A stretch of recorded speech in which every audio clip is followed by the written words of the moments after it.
नमस्कार मित्रांनो, स्वागत आहे तुमचं माझ्या चॅनलमध्ये. तर चला, अपूर्वा जात होती शाळेला आणि आमचं पिल्लूही तिच्या मागं लागत होतं. तर पप्पांना सुट्टी होती, मग पप्पा तर घेऊन गेले, पिल्लूलाही घेऊन गेले आणि घरी आल्यावर बघतात तर काय, पिल्लूला येत होता ताप.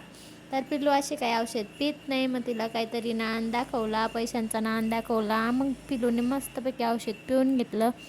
त्यानंतर मीही माझं आवरून घेतलं, झाडू वगैरे मारून घेतला आणि घेतले कांदे कापायला. तर पिल्लू झोपलं होतं, तर तिला बघत बघतच मी बेडवर बसली आणि तिला झोका देत देत मी पण कामं करायला घेतले.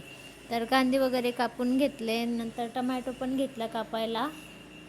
आणि तुम्हाला माझे कुठल्याच टाईपचे ब्लॉग बघायला आवडतील, म्हणजे पूर्ण फॅमिलीचे की माझे, माझ्या बाळाचे, असे तुम्ही मला नक्की सांगा कुठले ब्लॉग तुम्हाला बघायला आवडतील. तर आणि लसूण वगैरे सोडून घेतला बाळाला, तिथं बाळाचं कुणबुम चालू होतं रडणं. तर परत मी तिला बघायची, तसेच कामं करायची. आणि एका बाळाला बघणं आणि कामं करणं खूप कठीण जातं. तर भेटूया आपण पुढच्या ब्लॉगमध्ये. बाय.